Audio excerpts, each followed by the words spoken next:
आज के वीडियो में हम बात करने वाले हैं गुजरात टाइटन की बेस्ट प्लेइंग 11 क्या हो सकती है, इनकी इंजरी रिपोर्ट क्या है प्लेयरों की, और इनकी कॉम्बिनेशन क्या होने वाले हैं, और क्या ग्लेन फिलिप और जेसन होल्डर एक साथ टीम में खेल सकते हैं, इनकी मिडिल ऑर्डर के क्या होगा। तो इन सभी विषयों पर हम चर्चा करने वाले हैं इस वीडियो में। तो आप लोग वीडियो के साथ बने रहिए और मेरे चैनल को सब्सक्राइब करें और वीडियो को लाइक करें।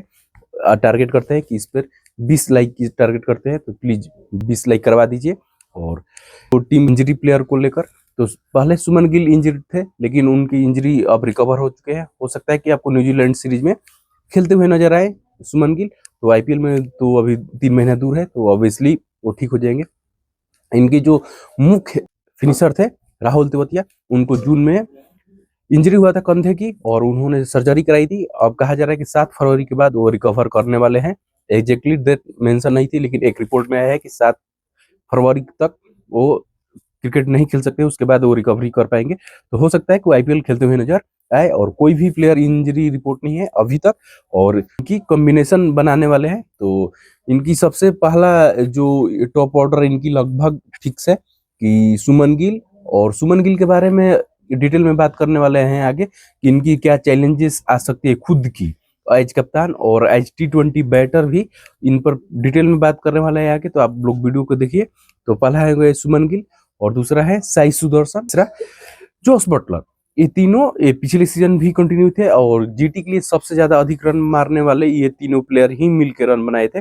लेकिन इनके टॉप ऑर्डर इतना बटलर पर हेवी डिपेंडेंट हो जाती है, क्योंकि सुमन गिल और साई सुदर्शन वो इतनी बाउंड्री के चक्कर में रहते हैं, वो बटलर पर हेवी डिपेंडेंट हो जाती है। जो कि एक मैच याद है सीएसके वर्सेस जीटी का, सीएसके का आखिरी मैच था ग्रुप स्टेज का। तो मैं सीएसके ने 200 के पास रन बना दिए थे, तो वहां पर साफ स्ट्रगल दिख रहा था इनका। तो इनकी सेम टॉप ऑर्डर होने वाला है, उसमें कोई चेंज नहीं होने वाला है। और 4 नंबर पर खेलने वाले हैं सुंदर, जो कि सीएसके से अप्रोच किया गया था सुंदर को ट्रेड करने के लिए, लेकिन जीटी ने बताया कि भाई हम आपको 4 नंबर पर खिलाने वाले हैं सुंदर को। बेटर प्लेयर है इंडिया के लिए भी, वो 3 नंबर टेस्ट में खेलने आ जाते हैं। और जो टीएनपीएल होती है तमिलनाडु प्रीमियर लीग, वहां पर भी ये ओपनिंग करते हैं टॉप 4 में, यानी कि 4 नंबर पे खेल सकते हैं। बॉलिंग के भी ऑप्शन दे देते हैं। तो सुंदर इनकी प्लेइंग 11 में फिट होने वाले हैं। 5 नंबर पर हम रखे हैं शाहरुख खान, SRK, जो कि इनकी लगता है सबसे बड़ी डिसअपॉइंटमेंट यही है कि शाहरुख खान से वो पंजाब थे या जीटी में आए, रन नहीं बन रहा है इनसे, और जिन उम्मीद पर ये आते हैं बिल्कुल नहीं खरा उतरे हैं। फिर भी टीम ने इनको रोक रखा है, और ये 5 नंबर पर बैटिंग कराने वाले हैं। और इनकी सबसे ज्यादा दिक्कत यही है कि ग्लेन फिलिप के जैसे ले आएंगे ना, तो एक के चलते 2 चेंज इनको करना पड़ेगा, हम वीडियो में बताने वाले हैं। 6 नंबर पर रखे हैं राहुल तेवतिया। इनकी कोई भी कुछ कहे, लेकिन राहुल तेवतिया आईपीएल में प्रूव कर चुके हैं फिनिशर। हालांकि पिछला सीजन इनकी अच्छा नहीं गई है, लेकिन वो इंजरी से जूझ रहे थे, जो कि आईपीएल खत्म होते ही इंजरी को लेकर अब सर्जरी कराए हैं और फिट होके आ रहे हैं। तो हो सकता है कि एक और ग्रेट सीजन, यादगार सीजन वाला इनिंग खेले राहुल तेवतिया। और 7 नंबर पर होल्डर रखें, क्योंकि इनके नीचे आते आते बैटिंग में हिटिंग चाहिए, तो इसके लिए होल्डर। और 8 नंबर पर रशीद खान। हालांकि बॉलिंग से कम और बैटिंग से ज्यादा आईपीएल में भरोसा कर सकते हैं। बॉलिंग पिछले साल इनको पकड़ लिया है, उसके पिछला साल भी देखिएगा तो इनको अब बल्लेबाजी पड़ रहे हैं हाथ से। हो सकता है कि इसके कारण इनकी बॉलिंग में डीप आई है, और बैटिंग ये अच्छा खासा कर लेते हैं। तो 8 नंबर पे इनको रशीद खान को रखे हैं। और 9 नंबर रबाडा, जो कि पिछला सीजन वो कुछ के चलते वो छोड़ के चले गए थे, लेकिन अभी उपलब्ध रहने वाले हैं। तो हो सकता है कि 9 पर खेले। और 10 पर रखे हैं मोहम्मद सिराज। और 11 नंबर पर प्रसिद्ध कृष्णा। और 12 जो इम्पैक्ट प्लेयर लेके आए हैं, तो वहां पर साई किशोर, क्योंकि इनकी पिछला साल भी इम्पैक्ट प्लेयर के रूप में खेल रहे थे, और यहाँ पर भी वो स्पिन के काम करने वाले हैं साई किशोर।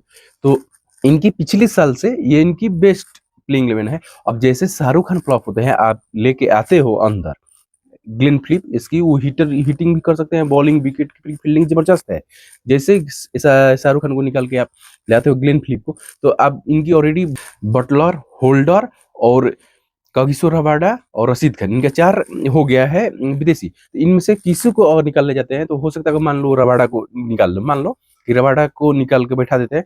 इनके चलते क्या होगा कि 2 इनके पास फास्ट बॉलर है, अशोक शर्मा या ईशान शर्मा, जो कि बेंच पर बैकअप के तौर पे है।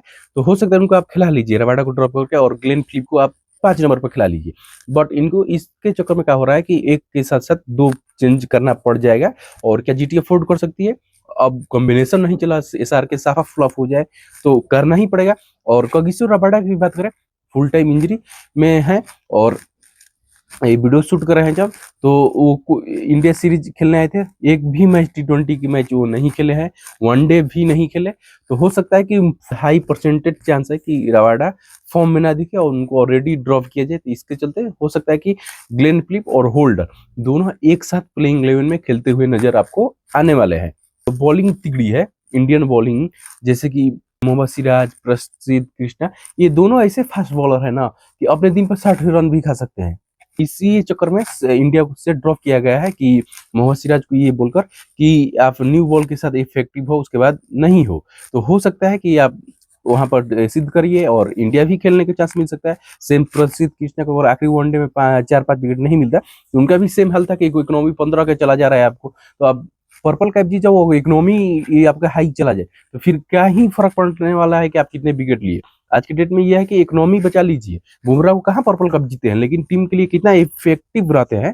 तो इस चक्कर में ये फंसने वाले हैं, क्योंकि इनके पीछे मारने कोई भागता है तो मार सकता है। क्योंकि सीएसके इनकी बैटिंग की कितनी हालत खराब थी, लेकिन इनके खिलाफ वो 235 रन की आंकड़ा पार कर ली थी, जो कि नहीं चेस हुआ था इनसे। इनकी मेन ताकत गेंदबाजी ये ही है, खास करके स्पिन डिपार्टमेंट। रशीद खान, साई किशोर, सुंदर, जो कि कलकत्ता के बाद इनकी बेस्ट तिगड़ी होने वाला है स्पिन का। और आईपीएल में कलकत्ता, सुनील नारायण और अरुण चक्रवर्ती के बाद इनकी ही बेस्ट स्पिनर है। इसके पास किसी के पास स्पिनर नहीं है। एक टाइम पर सीएसके भी रखता था कि भाई आश्विन थे पिछला सीजन और जडेजा, नूर अहमद, लेकिन आज की डेट में उनके पास नहीं जडेजा रहे, नहीं आश्विन रहे। तो उसके चक्कर में उनकी भी अब 3rd पोजीशन पे आ गई है टीम। और जीटी ने स्पिन में अपना ताकत इंप्रूव किया है और इनके फास्ट बॉलर भी अच्छे हैं, ऐसा नहीं कि अच्छे नहीं है, लेकिन कोई बल्लेबाज इनके पीछे भागा तो हो सकता है कि ये रन खा जाए, क्योंकि पिछला सीजन खाते हुए नजर आए थे। इनकी फिनिशिंग अच्छी है, क्योंकि राहुल तेवतिया हो गए और जेसन होल्डर हो गए, जो कि lower the order of hitting इनके लिए सेम होल्डर करने वाले हैं, जेसन होल्डर करने वाले हैं कि भाई बॉलिंग के ऑप्शन तो बॉलर नहीं है, लेकिन क्विक रन बना के आपको दे देंगे। इनकी फिनिशिंग ऑन पेपर इतनी अच्छी नहीं लग रही हो, लेकिन आईपीएल में ये राहुल तेवतिया करके दिखाए हैं, फिनिशर के हैं शाहरुख खान। हो सकता है कि वो डिसअपॉइंटमेंट किए हर एक साल। अब देखना इस वर्ष लगा है कि इनकी मिडिल ऑर्डर भी कमजोर है।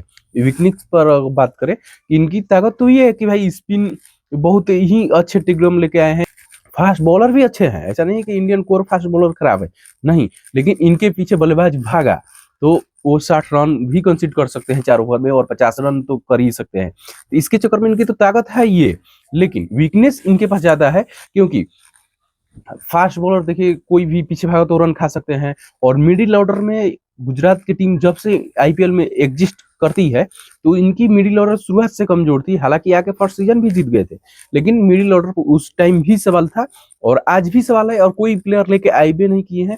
इनके पास ग्लेन फिलिप बस बैठा है बेंच पर, जो कि मिडिल ऑर्डर में खेल सकता है, लेकिन उसको खिलाने के लिए इनको 2 चेंजेस करने पड़ेंगे। और 2 चेंजेस के चक्कर में और थोड़ा बॉलिंग वीक होते नजर आ सकती है। करते हैं सुमन गिल की। पर्सनली सुमन गिल, इनकी टॉप ऑर्डर तो प्रॉब्लम है, लेकिन सुमन गिल पर भी बात करने वाले हैं कि सुमन गिल T20 में इंडिया के लिए अब ड्रॉप हो चुके हैं फाइनली।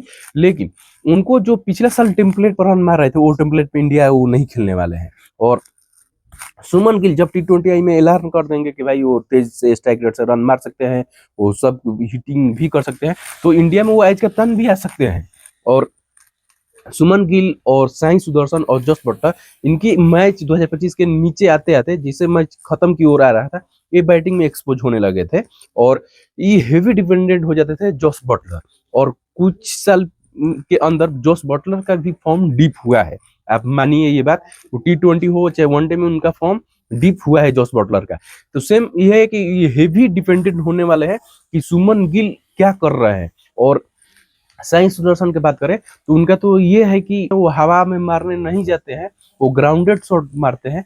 तो उस चक्कर में वो कितना कारगर साबित होंगे। और ऊपर से क्या होता है इनकी बैटिंग में कि अगर ऊपर से 6 ओवर खेल जाए, एक विकेट भी ना गिरे और आप 50 के नीचे रह जाए आज के T20 में थोड़ा मुश्किल है, क्योंकि जिस टीम के बैटिंग में पावर प्ले में विकेट नहीं गिरा तो वो 60-65 लगाने वाली है। इस चक्कर में हेवी डिपेंडेंट हो जाएंगे जोस बटलर पर, और जोस बटलर के भी फॉर्म डीप है, और सेम मिडिल ऑर्डर इनका कमजोर है। ठीक है, सुंदर लेके आ रहे हैं मिडिल ऑर्डर में, फिर भी अभी मिडिल ऑर्डर में आईपीएल में प्रूव नहीं किया है सुंदर। बैटर अच्छा है, वो दिखाए हैं ग्लिम्स, लेकिन आईपीएल में अभी प्रूव नहीं किया है। तो इनकी कुल मिला के मिडिल ऑर्डर और टॉप ऑर्डर है। हो सकता है कि सुमन गिल आए भाई कड़का दे 700-800 रन, हाईएस्ट 150-200 स्ट्राइक रेट से, तो बात अलग हो सकती है। लेकिन जो पिछला साल ये टेम्पलेट पे खेल रहे थे टॉप ऑर्डर, सेम टेम्पलेट पे खेलने आ गए इस साल भी, तो इनको मुश्किल बढ़ने वाली है। और सुमन गिल हो सकता है कि उनके डिले हो जाए T20 आने में, क्योंकि सुमन गिल की 2027 की वर्ल्ड कप दिख रहा होगा, T20 का भी 27-28 जब होना है, तो वहां पर उनको एज कप्तान अगर खेलेंगे T20 आई, तो एज कप्तान ही खेलने वाले हैं सुमन गिल। उनको ये बात ध्यान में रखनी पड़ेगी। इनके बात कर लेते हैं बैकअप क्या होने वाली है। बैकअप भी इनके जो इंडियन में जो रिप्लेस फर्स्ट प्लेइंग 11 के बाद जो बैकअप है वो भी इतनी प्रूवेंट नहीं है। हालांकि खाली बस गिनवाने के लिए ईशांत शर्मा रहेंगे बेंच पर, और ग्लेन फिलिप ये अपने प्लेइंग में पहले से 2 चेंज करके लाते हैं कि भाई रबाडा को बैठा दो और ग्लेन फिलिप खिला लो, और नीचे एक अशोक शर्मा या ईशांत शर्मा, जो भी इनके पास इंडियन टैलेंट है वो खिला ले। तो ये इनकी मेन दिक्कत यही होने वाली है। और बात करते हैं कि क्या हो सकता है टॉप 4। देखो, गुजरात हमेशा सरप्राइज किया है। जब फर्स्ट टाइम गुजरात की टीम आई थी आईपीएल में, तो इनके पास कोई प्लेयर नहीं था, बोल रहा था कि भाई 150 रन मार दो और ये बॉलिंग बचा लेंगे, क्योंकि बॉलिंग इनकी उस टाइम भी बेटर थी। लेकिन खुदा न खास्ता हार्दिक पांड्या की कप्तानी, आशीष नेहरा की कोचिंग में ऐसा हुआ कि ये लोग टाइटल ही जीत गए। कोई ही सोचा भी नहीं होगा कि भाई गुजरात आते आते टाइटल जीतेगी इस टीम के साथ। तो उसमें ही बाजी मारी है, और सरप्राइज तो हमेशा किया है। दूसरा सीजन फाइनल में जाती है और सीएसके से हारती है, बट ये 2 साल से नहीं जा रहे हैं। ये भी बात सच है कि 25 इनका गया, 24 गया, तो हो सकता है कि ये लोग प्राइज करें, लेकिन ऑन पेपर टीम देखकर नहीं लग रहा है। ये मिडिल में आ सकती है कि भाई 5-6 आ गई। हाँ, डिपेंड करता है सुमन गिल क्या करने वाला है। अगर सुमन गिल कड़का दिए तो हो सकता है कि भाई प्ले ऑफ में भी जा सकती है, ये मेरा मानना है। तो इस वीडियो को यहीं पर समाप्त करते हैं, और टारगेट रखें 20 लाइक का, और चैनल को सब्सक्राइब भी करिए। मिलते हैं नेक्स्ट टीम के साथ, आप लोग सब्सक्राइब करें। तब तक लिए जय हिंद।